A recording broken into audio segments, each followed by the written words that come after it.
ഇപ്പോൾ പ്രേക്ഷകർ കാണുന്നത് ഏറ്റവും പുതിയ ദൃശ്യമാണ്. അപകടത്തിൽപ്പെട്ട കപ്പലിന്റെ തീപിടുത്തമുണ്ടായ കപ്പലിന്റെ ഏറ്റവും പുതിയ ദൃശ്യങ്ങളാണ്.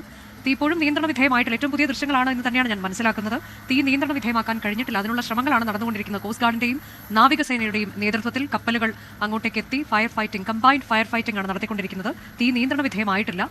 വലിയ തീപിടുത്തമാണ് ഉണ്ടായത് എന്നുള്ളത് ഈ ദൃശ്യങ്ങളിൽ നിന്ന് തന്നെ വ്യക്തമാവുകയും ചെയ്യുന്നുണ്ട്. അപ്പർ ഡെക്കിലാണ് തീപിടുത്തം ഉണ്ടായത്. അത് മറ്റിടങ്ങളിലേക്ക് വ്യാപിക്കാതിരിക്കാനൊക്കെയുള്ള ശ്രമങ്ങളാണ് നടത്തുന്നത്. അത് എത്രത്തോളം ഫലവത്താകുമെന്നത് നിലവിൽ അറിയില്ല. കണ്ടെയ്നറുകൾ എല്ലാം ഇപ്പോൾ അത് പ്രേക്ഷകർക്ക് കാണാൻ കഴിയുന്നുണ്ട്. 600-ലേറെ കണ്ടെയ്നറുകൾ ഉണ്ടായിരുന്നു. അതിൽ 20 കടലിലേക്ക് ഒഴുകി പോയിട്ടുണ്ട് എന്നതാണ്. ദീപക് ധർമ്മടം വിവരങ്ങളുമായി. ദീപക്, ഇത് ഏറ്റവും പുതിയ ദൃശ്യങ്ങളല്ലേ? അതായത് തീ നിയന്ത്രണ വിധേയമായിട്ടില്ല എന്ന സൂചനയല്ലേ ഇത് നൽകുന്നത്? അനുജ, ഇതാണ് ഏറ്റവും ഒരു സൈഡിൽ കപ്പൽ കത്തിക്കൊണ്ടിരിക്കുന്നുണ്ട്, മറ്റൊരു സൈഡിൽ ഈ ചാനലിലൊക്കെ വന്നിട്ടുള്ള ഈ ന്യൂസിൻ്റെ ഒക്കെ താഴെ വന്നിട്ട് ഒരു തരം പ്രത്യേക വിഭാഗക്കാർ കത്തിച്ചുകൊണ്ടിരിക്കുന്നുണ്ട്. നമ്മുടെ നാട്ടിൽ കഴിഞ്ഞ 2 ആഴ്ചൻ്റെ ഇടയ്ക്ക് ഇപ്പോൾ 2 കപ്പലായിട്ട് ഇങ്ങനെ വെക്കുന്നുണ്ട്. ഈ കപ്പൽ മറയാനുള്ള അല്ലെങ്കിൽ കപ്പൽ അപകടത്തിൽ പെടാനുള്ള ആദ്യത്തെ കപ്പൽ ഓപ്പറേഷണൽ ഇഷ്യൂസ് ആയിരുന്നു, കപ്പലിൻ്റെ ഇഷ്യൂസ് ആയിരുന്നു.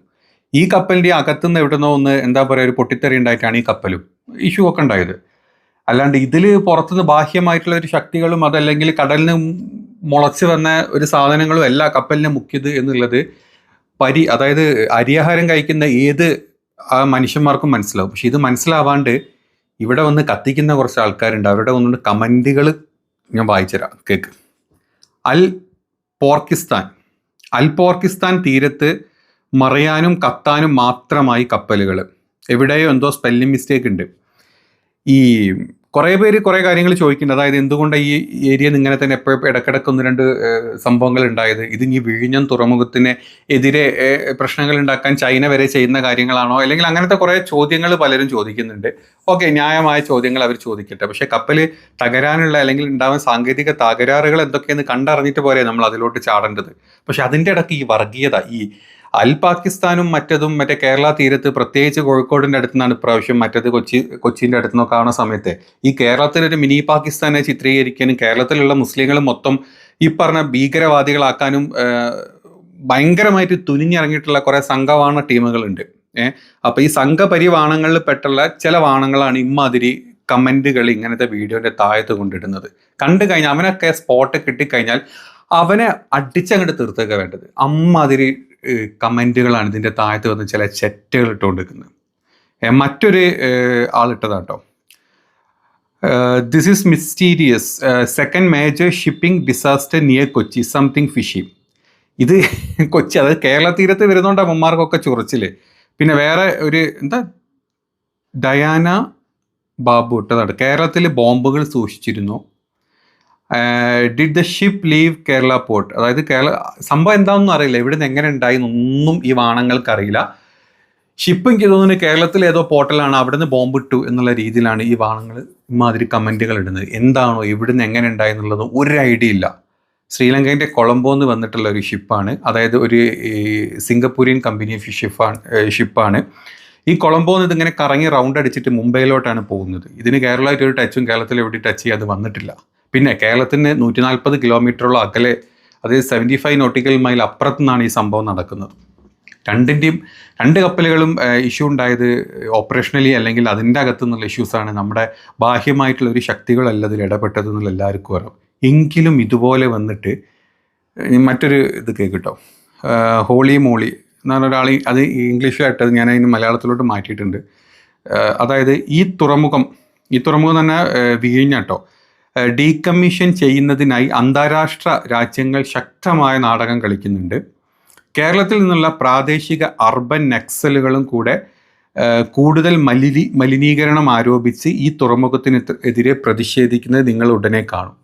അതാണ് ഈ കേരളത്തിനെ ഫോക്കസ് ചെയ്യുക. ഈ പൊതുവേ കേരളത്തിലെ സംഘികളും അതുപോലെ തന്നെ കേരളം വിട്ട് കഴിഞ്ഞാൽ സ്പെഷ്യലി സൗത്ത് ഇന്ത്യ മാറ്റി നോർത്ത് ഇന്ത്യയിലും കേരളം എന്ന് പറഞ്ഞാൽ അവന്മാർക്ക് ഭയങ്കര കണ്ണുകടിയാണ്. കേരളം എല്ലാത്തിലും ഒന്നാമതായിട്ട് നിൽക്കുന്നത് കൊണ്ടും കേരളത്തിൽ ചാണക രാഷ്ട്രീയം നടക്കാത്തത് കൊണ്ടും കേരളത്തിൽ നമ്മുടെ ഗുരു അല്ലെങ്കിൽ പുരുഷനെ നമ്മൾ വലിയ തലയിൽ കയറ്റി വെക്കാത്തതും പുരുഷനെ ഈ നാട്ടിൽ കാല് തൊടാൻ സമ്മതിക്കാത്തതും ഒക്കെയാണ് ഈ നോർത്ത് ഇന്ത്യയിലുള്ള സംഘപരിവാരങ്ങളുടെ ഏറ്റവും വലിയ ചൊറിച്ചിൽ കൃമികടിയാണ്. അപ്പം ഇങ്ങനത്തെ എന്ത് കിട്ടിക്കഴിഞ്ഞാലും കേരളത്തിലോട്ട് ചാടി വയ്ക്കുക, കേരളത്തിനെ കുറ്റം പറയുക. ഇപ്പോൾ സ്പെഷ്യലി കേരളത്തിലെ മുസ്ലിങ്ങൾ അങ്ങനെയാണ് ഇങ്ങനെയാണ്, അവർ മതപരിവർത്തനം നടക്കുന്നവർ, ലവ് ജിഹാദ് ചെയ്തുകൊണ്ടിരിക്കുന്നുണ്ട്. ഈ കേരള സ്റ്റോറി പോലത്തെ സ്റ്റോറീസ് പടച്ച് വിട്ട് കേരളത്തിന് ഒരുമാതിരി വൃത്തികെട്ട രീതിയിലാക്കാനാണ് ഈ ചെറ്റകൾ എന്നും അവരതിന് വേണ്ടിയിട്ടാണ് പണിയെടുക്കുന്നത്. തിന്നുന്നതും തൂറുന്നതും ഇങ്ങനത്തെ എന്തെങ്കിലും കാര്യങ്ങൾ കിട്ടിക്കഴിഞ്ഞാൽ ഇങ്ങോട്ട് ചാടി വീകാനാണ്.